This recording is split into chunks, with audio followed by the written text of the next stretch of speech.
আমার জবাবটা শুনে মনে হচ্ছে আমার প্রতি মনে কষ্ট আছে। আমার প্রতি কি মনে কষ্ট আছে? আমি আবার সালাম দিচ্ছি, আসসালামু আলাইকুম ওয়া রাহমাতুল্লাহি ওয়া বারাকাতুহু। ওয়া আলাইকুম আসসালাম। সবাই কেমন আছেন? আমাদের তো শারীরিক যদিও ভালো থাকে, কিন্তু অন্তরটা আমাদের ভালো নেই। কেন ভালো নেই জানেন? কারণটা হলো যাকে সৃষ্টি করা না হলে এবং জগৎ সৃষ্টি করা হলো না, আমাদের আত্মার নবী, আমার নবী, পরিচালন নবীকে নিয়ে ইহুদিরা, নাস্তিকেরা ষড়যন্ত্র করতেছে, নবীর ইজ্জতকে নিয়ে ভেবে পড়তেছে। আমরা নবীর উম্মত হয়ে কি আমাদের কি ভালো থাকা যায়? আল্লাহ তাআলা আমাদেরকে হেদায়েত দান করুন, বলে আমিন। ইন্নাল হামদুলিল্লাহ নাহমাদুহু ওয়া নাস্তাঈনুহু ওয়া নাস্তাগফিরুহু ওয়া নাউযু বিল্লাহি মিন শুরুরি আনফুসিনা ওয়া মিন সাইয়্যাতি আমালিনা মান ইয়াহদিল্লাহু ফালা মুদিল্লা লাহু ওয়া মান يضلله فلا هادي له فلن تجد له وليا مرشدا وأشهد أن لا إله إلا الله وحده لا شريك له ونشهد أن سيدنا وحبيبنا ومولانا محمد أرسله الله تعالى بكلامه المجيد وفرقانه الحميد. شكر جواب أعوذ بالله من الشيطان الرجيم. بسم الله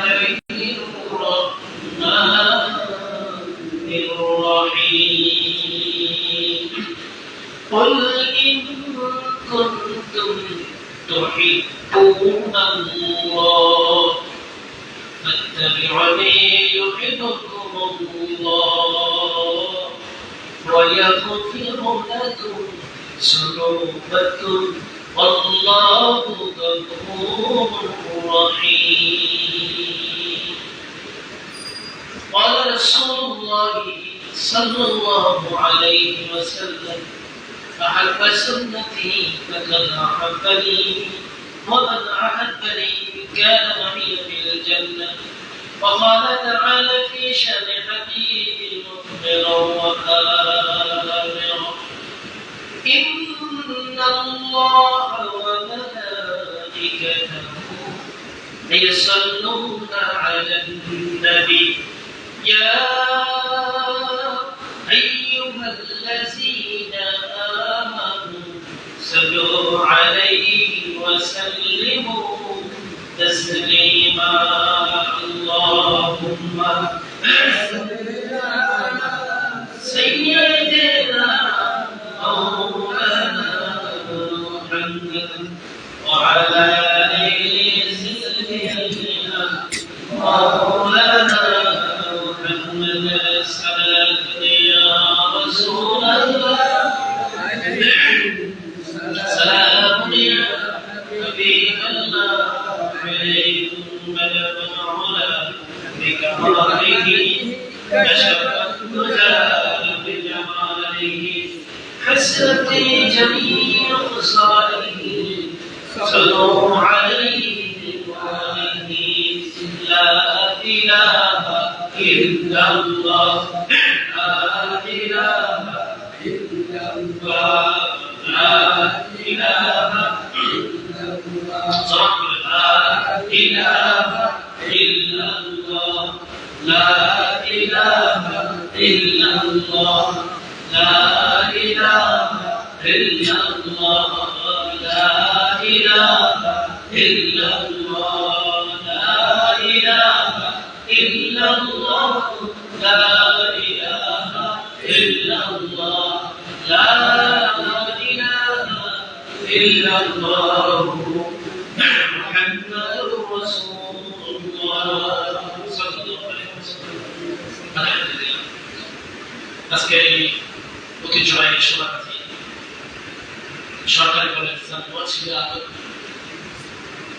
এই জিকির মাহফিলে ইসলামী মাহফিলে আলাদা সম্মানিত মুসল্লিয়ান কিরাম মুরব্বিয়ান ইহসান সম্মানিত যুবক ভাইরা আসসালামু আলাইকুম ওয়া রাহমাতুল্লাহি ওয়া বারাকাতুহু। ওয়া আলাইকুম আসসালাম। মহান আল্লাহ তাআলা দরবারে শুকর বিচার করছি যে মহান আল্লাহ তাআলা আমাদেরকে অসংখ্য বান্দাদের থেকে বাছাই করে এই মাগরিবের বাদ মাগরিব রাসূলুল্লাহর সামনে আলোচনায় বসা রাসূলের মহব্বত বসার তৌফিক দিয়েছেন। আমরা ওই মনিবের দরবারে অন্তর অন্তঃস্থল থেকে শুকরিয়া আদায় করি। আলহামদুলিল্লাহ।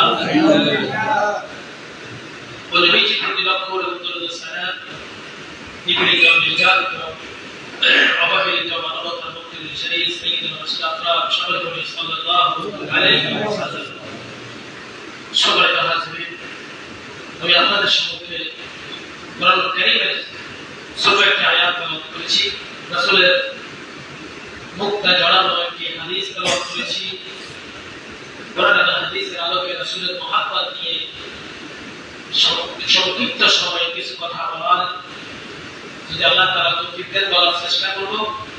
সুবহানাকা লা ইলমা লানা ইল্লা মা 'আল্লামতানা ইন্নাকা আনতাল আলিমুল হাকীম ওয়া মা তাওফীকি ইল্লা বিল্লাহ। সকলে বলে আমিন। আমিন। আমরা আজকে এখানে বসতে পেরে খুশি না বেজা? খুশি। সবাই খুশি না বেজা? খুশি। আমরা আজকে কার মহব্বতে বসছি? বলেন না, কার মহব্বতে? বলার কার মহব্বতে? আল্লাহ। আল্লাহ এবং তার রাসূল। কার মহব্বতে? আমরা আল্লাহ রাসূলকে ভালোবাসি না? বাসিনি? ও ভাই, কে না ভালোবাসি? সবাই তো ভালোবাসি। তো ভালোবাসতে হবে ভালোবাসার মতো, ভালোবাসতে হবে ভালোবাসা যে রাসূলকে আল্লাহ নিজে ভালোবাসে। সুবহানাল্লাহ। আল্লাহ তাআলা পৃথিবীর বুকে আমাদেরকে সৃষ্টি করেছেন তার ইবাদতের জন্য, ঠিক না?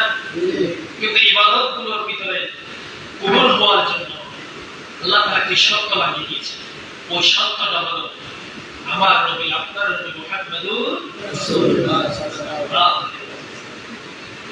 কিভাবে? আল্লাহ তাআলা বলেছেন, قل إن كنتم تحبون الله فاتبعوني يحبكم الله ويغفر لكم ذنوبكم والله غفور رحيم।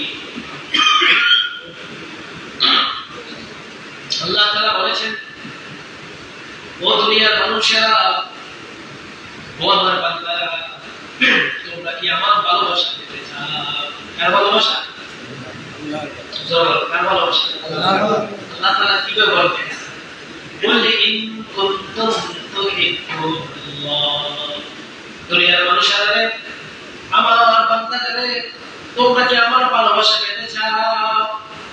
কে না ভালোবাসা পেতে চায়? আমরা আল্লাহ ভালোবাসা পেতে চাই কি চাই?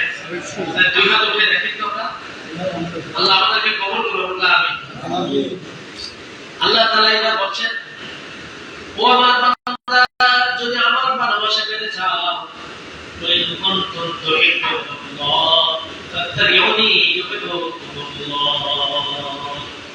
আমি রব্বুল আলামিনের ভালোবাসা তোমরা যদি পেতে চাও, বান্দারে আমার নবীকে অন্তর দিয়ে অনুসরণ অনুকরণের মাধ্যমে মুহাব্বত করো। সুবহানাল্লাহ। কাকে ভালোবাসতে হবে?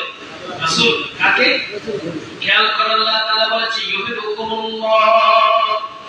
আল্লাহ তাআলা বলেছেন আমার নবীকে যদি অনুসরণ অনুকরণের মাধ্যমে মুহাব্বত করতে পারো, জীবন দিয়ে, যৌবন দিয়ে, শক্তি দিয়ে, সমস্ত পৃথিবীর মানুষ থেকে যদি আমার রাসূলকে তোমরা যদি ভালোবাসতে পারো, মুহাব্বত করতে পারো, শুনো শুনো, আমি আল্লাহ পাক রব্বুল আলামিন নিজেই তোমাদেরকে ভালোবাসবো। সুবহানাল্লাহ। ভাই, আল্লাহ যদি ভালোবাসে আর কিছু লাগবে? বাবা, আল্লাহ যদি ভালোবাসে কিছু লাগবে? দেখছেন আল্লাহ কত কিভাবে রেসপন্স করে নবীকে ভালোবাসা। এক নম্বর, আমি তোমাদেরকে নিজেই ভালোবাসবো, শুধু তাই নয়, দ্বিতীয় নম্বর হলো ওয়াইয়াগফিরু লাকুম যুনুবাকুম আল্লাহু গফুরুর রহিম।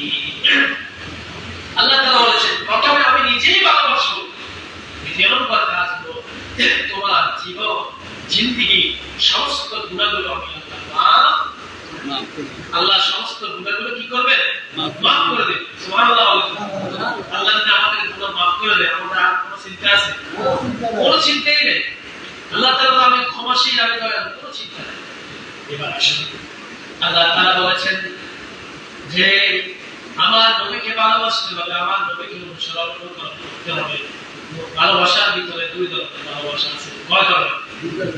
সবাই কথা বল। কয় ধরনের? এক নম্বর হলো মুখে ভালোবাসা। এক নম্বর কিসের ভালোবাসা? যেমন আপনি একজন মানুষকে আশা ভাষা দেখছেন, আশা ভাষা চলাফেরার সাথে সালাম আলাইকুম কথা বলেন, এরকম ভালোবাসা আছে। মুসল্লি অথচ ইসলামের সাথে কোনো আত্মীয় নাই, মসজিদে এসেছে মুহাব্বতের সাথে সালাম দেন, এরকম ভালোবাসা আছে। এটা হলো মুখের সালাম, মুখের ভালোবাসা। আরেকটি ভালোবাসা হলো আপনি যাকে ভালোবাসবেন আর ওই যে ব্যক্তিকে ভালোবাসবেন সে ব্যক্তি চলাফেরা, আসা যাওয়া, কাজ কর্ম, আদেশ নিষেধ সব কিছু আপনি ভালোবাসার সাথে সাথে তাকে মান্য করতে হবে। এটা হলো কি? প্রকৃত ভালোবাসা। তাহলে ভালোবাসা কয় ধরনের বলছি? দুই ধরনের। একটা হলো মুখের ভালোবাসা, যেমন ধরুন আপনার স্ত্রীকে ভালোবাসা, স্ত্রীকে তো ভালোবাসা এটা তো ফরজ করে দিয়েছেন কে? এখন আপনি আপনার স্ত্রীকে ভালোবাসেন, মুখে বলতেছেন মানে স্ত্রী আমি তোমাকে খুব মহব্বত করি, খুব ভালোবাসি। এরপরে বলে স্ত্রী বলতেছে তুমি তো আমার ভালোবাসো, বুঝলাম তুমি আমার মহব্বত করো, এখন আমার জন্য ওই জিনিসটা নিয়ে আসো, আমার জন্য এই যে কাজটা করো, আমার জন্য ওই কাজটা করো। এখন আপনি যদি হালাল করতে হলেও যদি কাজটা না করেন, স্ত্রী কি বলবে? কি বলবে?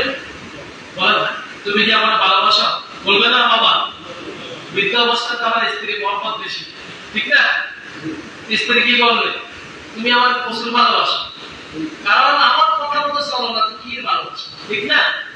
তাহলে দেখুন আল্লাহ তাআলা বলেছেন আমার নবী ইত্তেবা করলে আমি নিজেই তোমাদেরকে ভালোবাসবো। এইবার আসুন আমার মুসলমানেরা, আমার বাবাজিরা, আল্লাহ তাআলা রাসূল যে ভালোবাসতে হবে কিভাবে? সাহাবায়ে কেরামের মত ভালোবাসতে হবে না আবু জাহেলের মত ভালোবাসতে হবে? কার মত? সাহাবীদের মত। কার মত? সাহাবীদের মত ভালোবাসতে হবে না আবু জাহেলের মত ভালোবাসতে হবে? সাহাবীদের। খেয়াল করুন আল্লাহর হাবিব কি পৃথিবীর বুকে যখন আল্লাহর হাবিব সাল্লাল্লাহু আলাইহি ওয়াসাল্লাম যখন কষ্টের ভিতরে ছিলেন, যখন রাসূল দ্বীনের দাওয়াত দিচ্ছিলেন, প্রথম কষ্টের ভিতরে ছিলেন, কাফেররা হত্যার ষড়যন্ত্র করেছিলেন, ওই মুহূর্তে রাসূলের চাচা আবু তালেব ছিল রাসূলের টেকের করার মানুষ। আবু তালেবের ভালোবাসা ছিল সবচেয়ে বেশি। আবু তালেব মুসলমান না কাফের? আবু তালেব মুসলমান না কাফের? এবার সাহাবীদের ভালোবাসা কিরকম, কাফেরদের ভালোবাসা কিরকম ছিল রাসূলের জন্য, এটা আপনারা মিলিয়ে নিবেন ইনশাআল্লাহ। আবু তালেব ছিল রাসূলের চাচা, সবচেয়ে বেশি মহব্বত করতেন রাসূলকে। কারণটা হলো আল্লাহর হাবিব পৃথিবীতে আসার 6 মাস পূর্বে তার বাবাকে হারালেন, পৃথিবীতে আসলেন 6 বছর বয়সে তার মাকে হারালেন, 8 বছর বয়সে তার দাদাকে হারালেন, চিরতরের জন্য এতিম হয়ে গেলেন, ঠিক না? এরপরে আবু আব্দুল মুত্তালিব রাসূলের দাদা, রাসূলের চাচা হাতে উঠে দিলেন। আবু তালেবকে বললেন ও তালেব, তোমার ভাতিজা এতিম মুহাম্মদ তোমার কাছে নিয়ে আসলাম, তুমি তাকে কেয়ার করবা। ওই দিন থেকে আবু তালেব তার বাচ্চাকে যতটুকু ভালোবাসে না, যত সবচেয়ে বেশি আল্লাহর মুহাম্মদকে ভালোবাসে। সুবহানাল্লাহ। কিন্তু ভালোবেসেছে নিজের নিজের সন্তানকে, সন্তান ছিল আলী, আলীকে ওনাকে আল্লাহর হাবিবকে খাওয়াইছে, শুধু তাই নয়, দুঃখের সময় সাথী ছিলেন।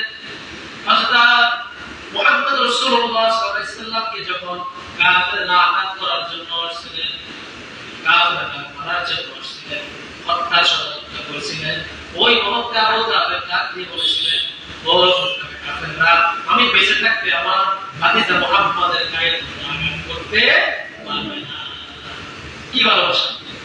কিন্তু দেখুন কিরকম ভালোবাসা ছিল আবু তালেব। চাচা না খেয়ে রাসূলকে খাওয়াইছে, কিন্তু ভাতিজা যেই ঈদের দাওয়াত দিচ্ছিলেন, ওই দাওয়াত সেই গ্রহণ করে না। অথচ আবু তালেবকে তার অনুসারীরা প্রশ্ন করলো, আবু তালেব, আপনার ভাতিজা যে মুহাম্মদ বহিদারি করছে, এটা কিরকম? হ্যাঁ সত্য। কি অসত্য? খেয়াল করছেন? অসত্য বলি, তার প্রতি যে ওহী নাযিল হয়, এটা অসত্য। আল্লাহ যে এক আছে, এটাও সত্য। খেয়াল করে, নবীকেও মানছে, আল্লাহকেও মানছে, কোরআন নাযিল হয়েছে, এটাও মেনেছে, রাসূলকে ভালোবাসেছে, কিন্তু রাসূলের ওই অনুসরণ অনুকরণটা সে করে না। রাসূলের কাছে খবর গেল, ইয়া রাসূলুল্লাহ, সাহাবীরা খবর দিলেন, ইয়া রাসূলুল্লাহ, আপনার ফানের চাচা মৃত্যুর শয্যায় রয়েছে। চাচা কষ্ট করছে, যৌবনকাল পর্যন্ত রাসূলকে লালন পালন করছে। 8 বছর বয়স থেকে বাচ্চাটা যখন 8 বছর, ওইখান থেকে যৌবনকাল পর্যন্ত অনেক বছর পর্যন্ত লালন পালন করছে না, তো চাচার জন্য মহব্বত আছে না নাই? আছে। রাসূলের কাছে যাওয়ার পর সাথে সাথে আল্লাহর হাবিব মুহাম্মদ রাসূলুল্লাহ সাল্লাল্লাহু আলাইহি ওয়াসাল্লাম সাথে গেলেন, সাহাবীদেরকে নিয়ে চলে গেলেন চাচা মৃত্যুর শয্যায়। আপনাদের মৃত্যুর শয্যায় আল্লাহর হাবিব বলেন, চাচা গো, আপনি আমার জন্য যা করেছেন, আমি আপনার জন্য কিছুই করতে পারলাম না। ও চাচা, আপনি মৃত্যুর শয্যায় চলে যাবেন, একটিবার বলুন না, ইলাহা ইল্লাল্লাহ, লা ইলাহা ইল্লাল্লাহ, মুহাম্মাদুর রাসূলুল্লাহ। চাচা গো, আপনি লা ইলাহা ইল্লাল্লাহ মুহাম্মাদুর রাসূলুল্লাহ বলেন, চাচা বলেন না। তারপর আল্লাহর হাবিব বলেন, চাচা গো, আপনি আমার জন্য অনেক কিছু করেছেন, দুনিয়াতে আমি তো কিছু করতে পারলাম না। চাচা, আপনি একবার বলুন, লা ইলাহা ইল্লাল্লাহ মুহাম্মাদুর রাসূলুল্লাহ বলা লাগবে না। আমি কিয়ামতের ময়দানে আল্লাহ তাআলার কাছে আপনার জন্য সুপারিশ করে জান্নাতের জন্য সুপারিশ করব। কিরকম কথা! কোন সাহাবীদের জন্য এরকম কথা রাসূল বলে, কিরকম আবু তালেব ভালোবাসে। এরপর আবু তালেব আল্লাহর রাসূল মুহাম্মদ রাসূলুল্লাহ আবু তালেবকে, আবু তালেব, ও চাচা, আপনি একটু বলেন।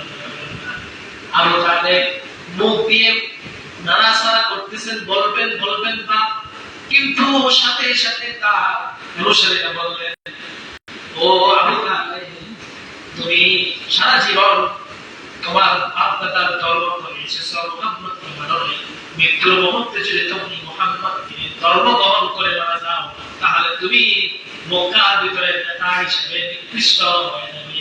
নাউযুবিল্লাহ। এবার আবু তালেবের তো নেতা, আবু তালেব কি ছিল? নেতা ছিল, প্রেসিডেন্ট ছিল।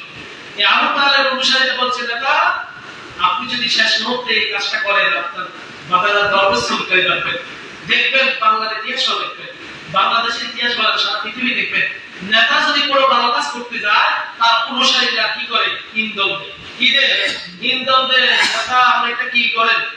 এটা কি করেন? আছে না নাই? তৎকালীন সরকার আমলেও আছে না? ছিল না?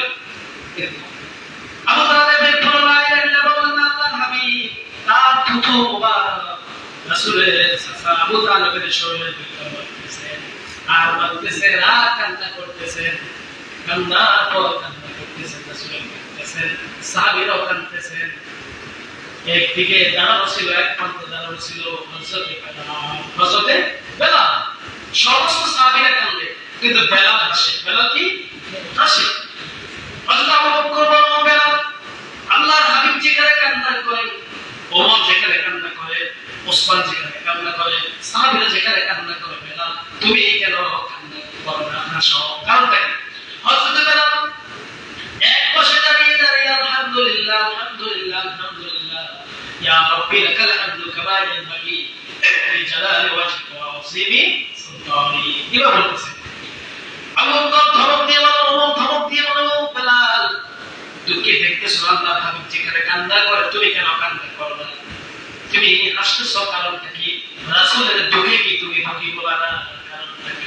হযরত বেলাল বলে, ও আবু বকর ভাই, ও ওমর ভাই, আমি এই কারণে হাসি, এই কারণে আলহামদুলিল্লাহ বলি, কারণটা হলো আমি হলো একদম নিম্নমানের মানুষ, আফ্রিকা আমার বাড়ি। আল্লাহ তাআলার কাছে যদি হেদায়েত, যদি আল্লাহ তাআলা নবীজির হাতে হেদায়েতের সালিকা যদি দিতেন, আমার মতো হাবশী গোলাম বেলাল হেদায়েত পাইতাম না। সর্বপ্রথম হেদায়েত পেত আবু তালেব রাসূলের চাচা। ঠিক কি না? হয়তো হযরত বেলাল কি পাইতো? পাইতো। বেলাল আলহামদুলিল্লাহ বলতেছে, এরপর সাহাবীরা তো খুশি যে যে কিন্তু হযরত রাসূল পাকের চাচা আবু তালেব সে কি হেদায়েত পাইছে? পাইছে। সে ঠিকানা কথা জাহান্নাম। ঠিকানা কথা জাহান্নামের। রাসূলকে শুধুমাত্র সামান্য ভালোবাসার কারণে, রাসূলকে দেখেছে টেক কেয়ার করার কারণে জাহান্নামে সবচেয়ে কম শাস্তি হলো আবু তালেবের শাস্তি। সেটা হলো জাহান্নামের মাত্র এক জোড়া জুতা লাগবে।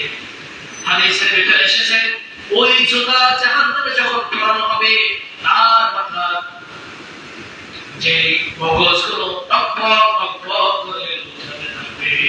নাউযুবিল্লাহ।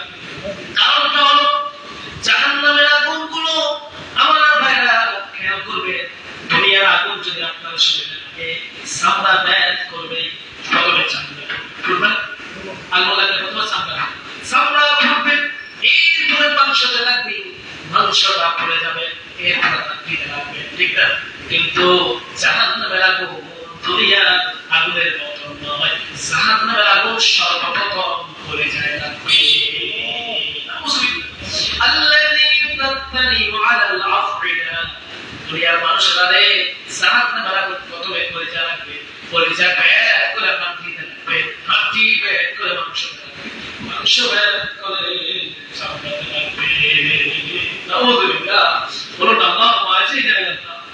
তাহলে আমার ভাই, আল্লাহ রাসূলকে ভালোবাসতে হবে। সাহাবায়ে কেরামের মতো কিরকম ভালোবাসা ছিল সাহাবীরা? শুনুন, কিরকম ভালোবাসা ছিল সাহাবীদের। আমরা কিরকম ভালোবাসি? আমাদের ভালোবাসা যেরকম ভালোবাসতেছি, যদি সাহাবীরা দেখতো আমাদেরকে, আমরা মন চায় আমাদেরকে মুসলমান মনে করতো না। রাসূলুল্লাহ মসজিদের নববীর ভিতরে বসা, খেয়াল করেন হযরত ওমর ইবনে খাত্তাব রাদিয়াল্লাহু তাআলা আনহু, তিনি ফয়সালা করতেছেন, একবার ওইদিকে যায়, একবার ওইদিকে যায়, আবার রাসূলের কাছে আসে, আবার ওইদিকে চলে যায়। আল্লাহর হাবিব খেয়াল করলেন, ওমরে এদিকে আসো, ওমর এদিকে আসো। ওমর তুমি একটু ফয়সালা করবে, কারণটা কি যেন বলবা, সাহস পাচ্ছ না, একবার এইদিকে যাও, একবার ওইদিকে যাও, আবার আমার কাছে আসো, আবার চলে যাও, কারণটা কি? আল্লাহর হাবিব বললেন, একটু বলো তো তুমি কেন এরকম করো রে ওমর? হযরত ওমর বলতেছে, ইয়া রাসূলুল্লাহ, ইয়া হাবিবাল্লাহ। হযরত তালহা রাদিয়াল্লাহু তাআলা আনহু কব থেকে ছোট বাচ্চার কান্নার আওয়াজ শুনতেছি আজকে কয়েকদিন ধরে, কিন্তু আমার মনটা মানে না, কারণ থেকে কেন বাচ্চাটা কান্না করে? আল্লাহ হাবিব বলল, ওমর কি বলছো সত্য কিনা? হযরত ওমর বলে, হ্যাঁ ইয়া রাসূলুল্লাহ সত্য। সরাসরি সাহাবীদের কি বললেন? হযরত ওমর গেলেন, ওসমান গেলেন, আলী গেলেন, সমস্ত সাহাবীদেরকে নিয়ে হযরত তালহার বাড়িতে গিয়ে, তালহা বাড়িতে আসো, হ্যাঁ ইয়া রাসূলুল্লাহ, আসসালাতু ওয়াসসালামু আলাইকা ইয়া রাসূলুল্লাহ, আমি বাড়িতে আছি ইয়া রাসূলুল্লাহ। দরজাটা খুলে দিল, সাথে সাথে দরজা খোলার সাথে সাথে হযরত তালহা রাদিয়াল্লাহু তাআলা ঘরের ভিতরে মাসুম ছোট একটি বাচ্চা হাত দুই খানা বাঁধা, পা দুই খানা বাঁধা, রশি দিয়ে খানে পায়ের সাথে বেঁধে রেখেছে হযরত তালহা। আল্লাহর হাবিব চোখের পানি ফেলে দিয়ে বলেন, ও তালহা, তালহা রে তুই এটা কি করলি তালহা? মাসুম বাচ্চাকে হাত পা সোরের মতো বেঁধে তুই খাটের পায়ের সাথে বেঁধে রাখলি তালহা, কারণটা কি? কেন রাখলি তালহা? হযরত তালহা রাদিয়াল্লাহু তাআলা আনহু বলেন, ইয়া রাসূলুল্লাহ, ইয়া হাবিবাল্লাহ,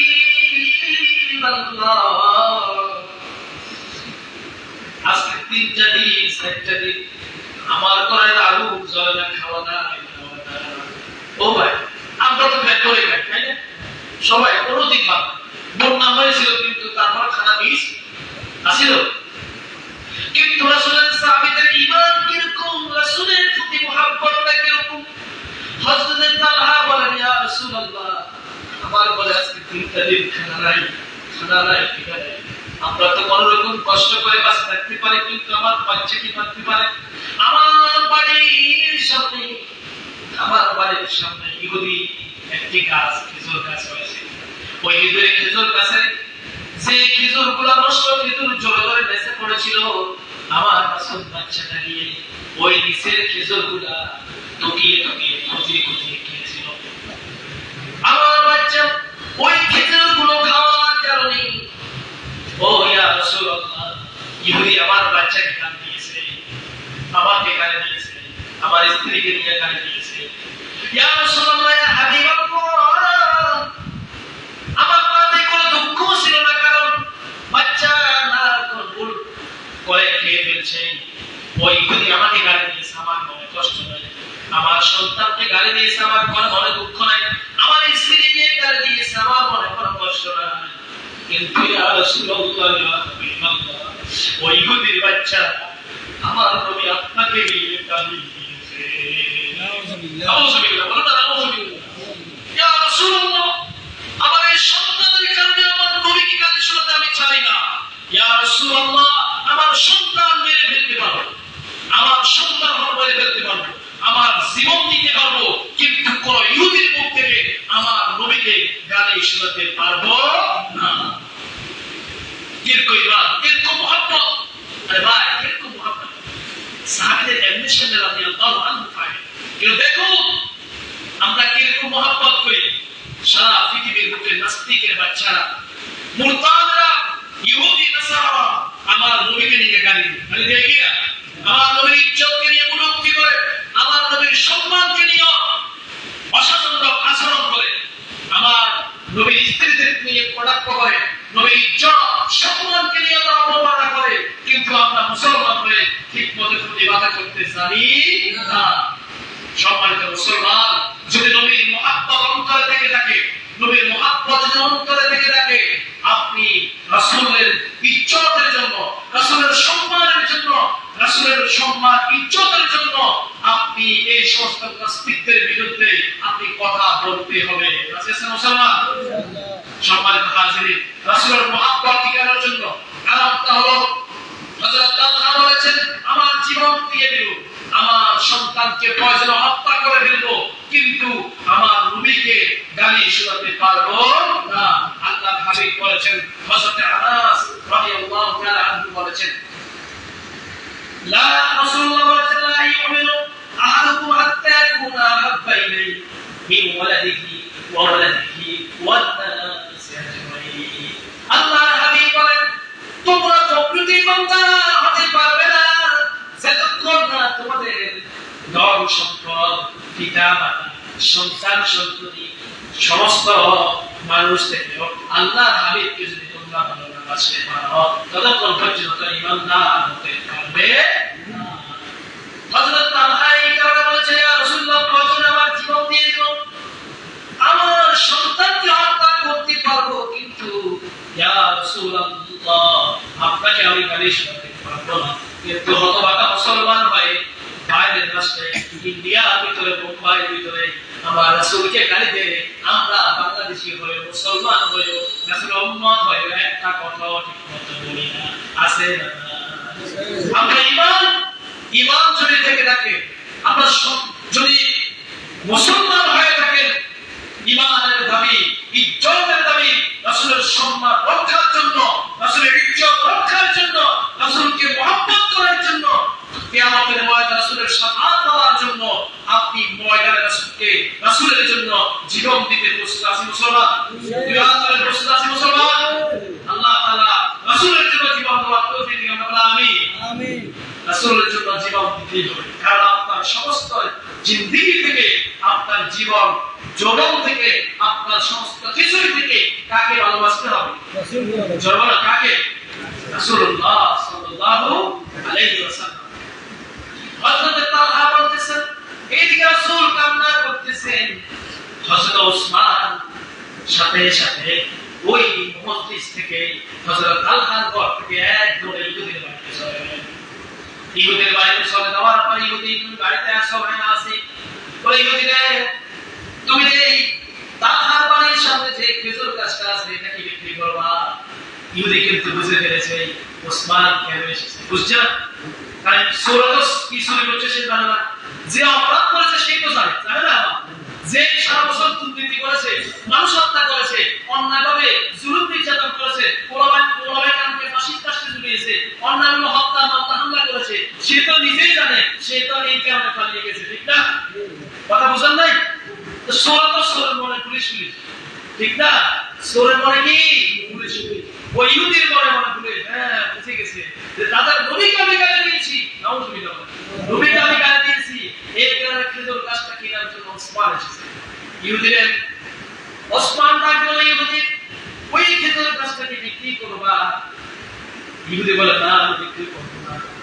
ইহুদি বলে আমি বিক্রি বলে না, আমার কাছে বিক্রি করো, তুমি যা চাও দিব। বলে তুমি এই একটি খেজুর গাছের বিনিময়ে আমি 20টা দিব না, হবে না। 30টা দিব না, হবে না। 50টা দিব না, হবে না। ওই ইহুদি একটা খেজুর গাছের বিনিময়ে 100টি খেজুর গাছ করে দিই, তারপরে হবে না। কারণ ইহুদি সুযোগ বুঝে কি ফায়দা করতেছে। আমাদের ভিতর মানুষ আছে না নাই? আছে না? যখন দ্রব্যমূল্য শর্ট খায়, যখন শর্ট খায়, বাজারের দামে দেখবেন দাম কম না বেশি। তো এরা তো ইহুদির অনুসারী, মুসলমান নামকা, ঠিক না ভাই? ঠিক না ভাই? বাজারে গিয়ে দেখেন না, কি আজকাল কিনলে এত টাকা, আজকে এত টাকা, আর বাজারে এটা শর্ট, বাজারে এটা কি তো নিজেদের নলে নেয় এত টাকা, কি 10 টাকা থেকে হঠাৎ 30 টাকা, কারণ কি কোনো বাজারে নাই, তো বাজার না থাকলে এই কারণে 10 টাকা থেকে 20 টাকা বেশি। তাহলে এই সবটা কার থেকে আসছে? ইহুদি থেকে। এই সবটা কার থেকে? তাদেরকে মুসলমান হয়ে যদি সত্যিকার ইমানদার যদি হয়, সে কিন্তু এরকম কাজ করতে পারবে না, কারণ এটা ইহুদি, ওই ইহুদি আসা। ইহুদিকে বললো, ইহুদিদের 300টি খেজুর গাছ দিব, ইহুদি খেজুর গাছটা আমার কাছে বিক্রি করো। ইহুদি বলল, এই তো শুধু একটার মধ্যে 300, একটা মধ্যে 300। ইহুদি কি লাভ করছে না লস করছে? দুনিয়া লাভ করছে, কিন্তু সে তো আর জানে না আখিরাতের লাভ থাকে। এরকম আল্লাহর হাবিবের কাছে হযরত ওসমান চলে গেল। এইদিকে রাসূল বলেছে, ও আমার সাহাবীরা, আমাকে এই গাছটা প্রদান করে না, এই গাছটা আমি কিনতে চাই। ওসমান কোথায়? ওসমান বলে, ইয়া রাসূলুল্লাহ, আপনি টেনশন করুন না, এই গাছটা কিনা হয়ে গেছে। সুবহানাল্লাহ। এইদিকে রাসূল কথা বলতেছে, ওসমান দৌড় দিয়ে কিনে আবার কি করছে, নিয়ে আসছে। কিরকম রাসূল কিনে কি করছে, আলাদা কি কিনে। হযরত ওসমান বলে, ইয়া রাসূলুল্লাহ, আপনি চিন্তা করবেন না, ইহুদির কাছ থেকে আমি ওই গাছটা ক্রয় করে নিয়েছি। সুবহানাল্লাহ। আপনি টেনশন নাই, আল্লাহর হাবিব দো জাহানের কামলিওয়ালা নবী মুহাম্মদ রাসূলুল্লাহ সাল্লাল্লাহু আলাইহি ওয়াসাল্লাম বলেন, ও তালহা রে, তুমি টেনশন করবে না, এই গাছটা আমি নবী মুহাম্মদ রাসূলুল্লাহ তোমাকে দিয়ে দিলাম। তুমি খাও, শুধু তাই নয়, তোমার সন্তান আজ থেকে প্রত্যেকটা গাছের খেজুর গাছের প্রত্যেকটা খেজুর খাবে, আর কোনো নিষেধ নাই। সুবহানাল্লাহ। আল্লাহ তাআলা মাসুম বাচ্চাকে বলেন, মাসুম বাচ্চা হাত পাচ্ছে না, রাসূল কোলে নিলেন, বুকে নিলেন, আদর করলেন। সুবহানাল্লাহ। কি মুহাব্বত ভাই, আমার মুহাব্বত, আপনার মুহাব্বত কি খেয়াল করছেন? সাহাবীদের মুহাব্বত থেকে খুব অসংখ্য ইতিহাস আছে সাহাবীদের মুহাব্বত। হযরত আলীর মুহাব্বতটা বলে আমি শেষ করব।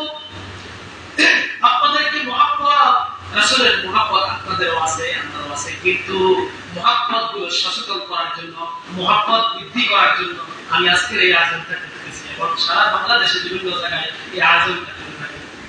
মুহাব্বত বাড়ছে না কমছে? বাড়ছে না কমছে? আমাদের নবীর ভালোবাসা বাড়ছে না কমছে? আল্লাহ আমাদের অন্তরে আপনার হাবিবের খাস মুহাব্বত পয়দা করে দেন। আল্লাহ আমিন। আমরা কি বলি ইয়া রাসূলুল্লাহ সাল্লাল্লাহু আলাইহি ওয়াসাল্লাম, সাল্লাল্লাহু আলাইহি ওয়াসাল্লাম বলতে আলসি করি। আমরা কি জানি রাসূলের উপরে দরুদ শরীফ করলে এটা লাভটা কি জানেন?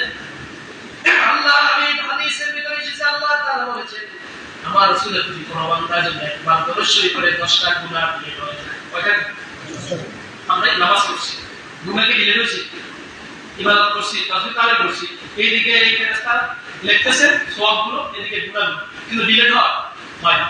কিন্তু আল্লাহ হাবিবের প্রতি একবার দরুদ শরীফ পেশ করলে 10টি গুনাহ ডিলিট হয়ে যায়, 10টি নেকি লেখা হয়। শুধু তাই নয়, 10 গুণ সম্মান আল্লাহ আপনার বাড়িয়ে দেবে। সুবহানাল্লাহ। আরেকটি গণনা মনোযোগ দিয়ে শুনো।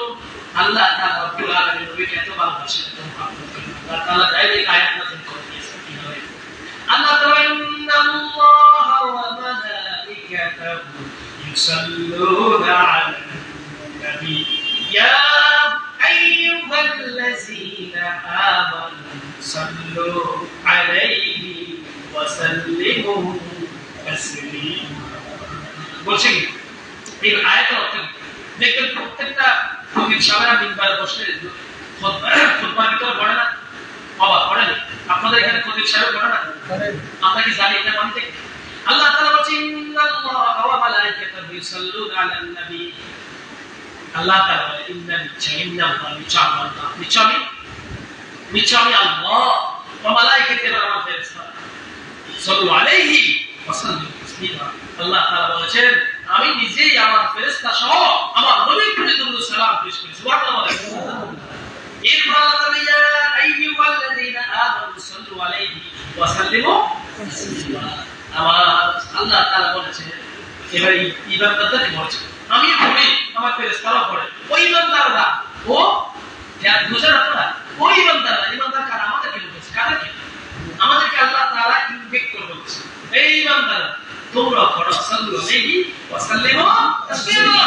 নবীর প্রতি দরুদ সালাম পেশ করো। নবীর নাম নামাজে আছে না? আছে না? নবীর নাম যদি নামাজের ভিতরে না নামাজ হবে, দোয়া পর্যন্ত কবুল হবে না। নবীর দোয়ার ভিতরে যদি রাসূলের প্রতি দরুদ শরীফ প্রেরণ না করেন, আপনার দোয়া কবুল হবে না। নামাজে আছে, আযানে আছে না? আছে। একামতে আছে না? আছে। প্রত্যেকটা ইবাদতে রাসূলের দরুদ শরীফ আছে না? আছে। রাসূলের নাম আছে না? যদি রাসূলের নামটা না নেন, নামাজ হবে? ইবাদত হবে? কি রাসূল আমরা পেয়েছি? আলহামদুলিল্লাহ বলেন না? আলহামদুলিল্লাহ। আর কিছু বলেন আলহামদুলিল্লাহ। আলহামদুলিল্লাহ। এইবার আরেকটি ঘটনা শুনুন। আল্লাহ তাআলা পৃথিবীর ভিতরে সমস্ত জগতের ভিতরে স্পেশাল কিছু ফেরেশতা আল্লাহ হাবিবের জন্য তৈরি করে রেখেছেন। কিয়ামত পর্যন্ত এই ফেরেশতাদের কাজটা কি? সমস্ত জগৎ, হাজারো জগৎ আছে না? পৃথিবী এরকম পৃথিবী আছে 7টা। কয়টা?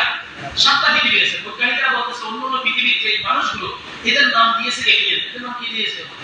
এলিয়েন না? এরকম অনেক জগৎ রয়েছে। প্রত্যেকটা জগতে রাসূলের জন্য স্পেশাল ফেরেশতা নিযুক্ত করেছে। তাদের কাজটা কি?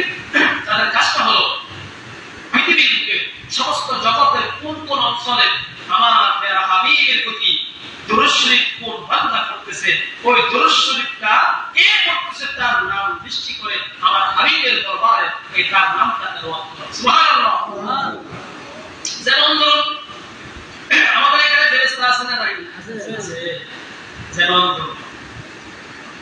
এই আমাদের ইমাম সাহেব, আপনাদের ইমাম সাহেব দেওয়ার হাফেজ দেওয়ার না? হাফেজ মামুন দেওয়ার। ওনার বাবার নাম, আপনার বাবার নাম কি? আবু সুফিয়ান। আপনার দাদার নাম? ইসরাফিল। মাশাআল্লাহ, নামগুলো তো সুন্দর। আলহামদুলিল্লাহ, আল্লাহ কবুল করুন। এবং তো আপনাদের ইমাম সাহেব দরুদ শরীফ পড়েছেন, উদাহরণ দিলে বুঝবেন। ইমাম সাহেবের নাম হলো হাফেজ দেওয়ার মামুন। তার বাবার নাম হলো কি? আবু সুফিয়ান। তার দাদার নাম ইসরাফিল। আল্লাহ হাবিবের কাছে এই সোনাগাজী বাজারে রাসূলের কাছে কিভাবে তেলাওয়াত করে? আপনাদের সরকারি সোনাকাজী বাজার সরকারি কলেজ জামে মসজিদের ইমাম সাহেব হাফেজ যে ইসরাফিল ইবনে আবু সুফিয়ান ইবনে হাফেজ দেওয়া ইয়া রাসূলুল্লাহ আপনার প্রতি এই মুহূর্তে এক দরুদ শরীফ পাঠ করেছে সুবহানাল্লাহ। এরকম আপনার নামেও বলবে, আপনি একবার বলেছেন আপনার নাম রাসূলের কাছে কি আপনার নামটা বলতেছে, আপনি বলতেছেন একবার রাসূলের নাম, সাথে সাথে আপনার একই নামটা ওইখানে তেলাওয়াত হচ্ছে সুবহানাল্লাহ বলা যাবে না সুবহানাল্লাহ বিশেষ ওয়ালি আল্লাহ হাদিসের ভিতরে এসেছে আপনি এখানে বসে রাসূলের একবার বলতেছেন সাথে সাথে রাসূলের নাম বলা ইয়া রাসূলুল্লাহ ওই অমুক ব্যক্তি আপনার অমুক উম্মত করতেছে, আপনার নাম ঠিকানা বলবে, দেশের নাম বলে, বাড়ির নাম বলে, ঘরের নাম বলে, বংশের নাম বলে, রাসূলের দরবারে আপনার নাম বলা হয় সুবহানাল্লাহ সুবহানাল্লাহ। এবার খেয়াল করুন আপনি বলেছেন যে তোমার একবার পড়লে একবার রাসূলের কাছে আপনার নাম বলা হয়, দুইবার পড়লে দুইবার বলা হয়, দৈনিক যদি 500 বার শরীর করতে পারেন 500 বার আল্লাহর হাবিবের কাছে আপনার নাম শোনানো হয় সুবহানাল্লাহ সুবহানাল্লাহ সুবহানাল্লাহ। এবার আপনি একদিন পড়েছেন, দুই দিন পড়েছেন, তিন দিন পড়েছেন, রাসূলের কাছে ক্ষমা চান না কথা বলা যায় কি না? এবার কারণটা কি? যদি 2 দিন পড়েছেন, 1 দিন পড়েছেন, 3 দিন পড়েছেন, 4 দিন পড়েছেন, এক সপ্তাহ পড়েছেন, এক মাস পড়েছেন, প্রতিদিন কন্টিনিউ পড়তে আসেন রাসূলের দরবারে, আপনার ওই নাম কেন রাসূলের দরবারে ফেরেশতা পেয়েছেন পড়তে আসেন না? এবার যদি আল্লাহর হাবিব বলেন ও আল্লাহর ফেরেশতারা আজকে অনেক দিন পর্যন্ত আমার ওই উম্মতের নাম বলতেছ, ওই উম্মত বাংলাদেশের উম্মত আমার প্রতি প্রতিদিন দরুদ শরীফ প্রেরণ করে, আরেকবার বলো তো দেখি আমার উম্মতের নামটা আরেকবার বলো সুবহানাল্লাহ। আল্লাহ হাবিব যদি একটা বার যদি আপনার নামটা রিপিট করে বলেন, ও ফেরেশতা একটু বলো না মুহাম্মদের উম্মতটা আপনি বারবার বলে তুমি বারবার বলতেছ ওই বাংলাদেশের অমুক জায়গা এই যে সোনাগাড়ি জায়গা ওই উম্মতটা আমার প্রতি বারবার প্রতিদিন দরুদ শরীফ পড়ে, প্রতিদিন পড়ে, প্রতিটা মুহূর্তে পড়ে, তার নামটা আমার আবার ছিল না। আপনি যে খুব ভালোবাসেন, আমি যে খুব ভালোবাসি, আপনি যে খুব মহব্বত করেন, রাসূল কি মহব্বত করবে না? রাসূলের কাছে তো আপনার নামে বলতেছে, আপনার কাছে যদি একজন মানুষ আসে বলে ও ভাই এই যে মানুষকে পড় আমি তো ছিলাম না অমুক বাড়িতে অমুক চলে শুধু আপনার প্রশংসা করে, প্রতিদিন আমি আপনার কাছে বললাম, আপনার কাছে কি বললাম তো আপনি বললেন আপনি বড় তো ঠিক লাগবে না, মানে ভাই মানুষকে পুঙ্গা যে আমার প্রতিদিন প্রশংসা করে তার কাছে যাই ঠিক না? একটু বলবেন না বাবা বলবেন না ঠিক আল্লাহর হাবিব ও ফেরেশতারা আমাকে একটু বলো না রে আমার মুহাব্বতের উম্মত আমার তুমি বারবার দরুদ শরীফ করে, ও আমার সোনাগাজীর ভাইরা, ও আমার মুরব্বি বাবারা একটু খেয়াল করেন আল্লাহর হাবিব যদি আপনার নামটা একবার রিপিট করে যদি বলে শুনতে চান